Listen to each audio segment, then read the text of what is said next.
Welcome to Epic Conversations. I'm Diane Krubis, and we're here again with my friend Lesley McClure. My best friend. And we're talking about purpose again. And there's just a lot to say. Lesley was sharing last time about learning to be content in a situation where she did not want to be. And I believe that many of us, including myself, have found ourselves either in the past, currently, or we may be facing it in the future, in a situation where we're very uncomfortable. It is not fun to be uncomfortable. It is not fun to be a fish out of water when you want to reach your destination and plunge into where you belong, believe you belong. So, but God has a purpose even in transition.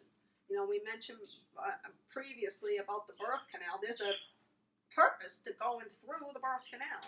There's a purpose in being in situations where we may not like it so much. You know, like that position I had at the credit union, I definitely was very uncomfortable there. Didn't feel like I fit in. And anyway, but there comes a time in those situations where it requires us to draw deep inside of us to pull out, whether it's contentment or satisfaction, something. It requires us to look deep inside, and again, that focus. And Lesley, you mentioned that last time about you were still focused on your identity, no matter whether you had a silk suit on or whether you're on your hands and knees installing the hardwood floors.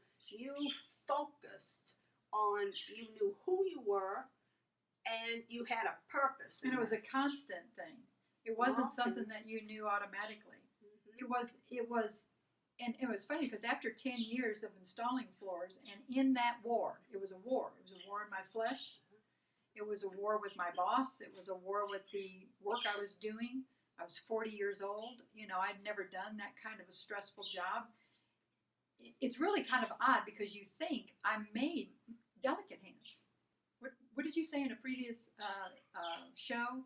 You were talking about being a shrine, a magnificent, and you think a highly decorated shrine. Well, and you're thinking in terms of, you know, I'm not made for hardwood floors and moving, 500-pound pianos. Yes. My brain was not made for that. And then all of a sudden, you find, because of the place you are in life, there is a grace, if you'll tap into it, that will give you wisdom far beyond what you're doing.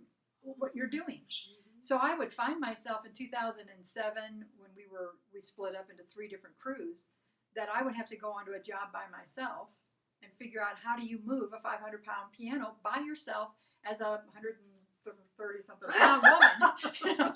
I mean, how do you do that? Mm-hmm. And the byproduct of being in a place of contradiction, a place of great difficulty, was that I was learning new skills. I was accessing wisdom from heaven.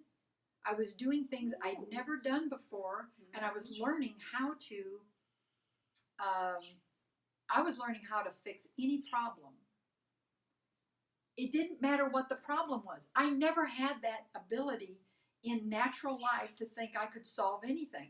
Well, if the car's fixed or broken, just take it to a mechanic. Mm-hmm. Well, if the door is, not shutting right, just go call a contractor. Well, if the window's broken, I never knew until I was in that place with a great mentor who said, you can do all things and you can figure this out. Now, let me show you how your brain works.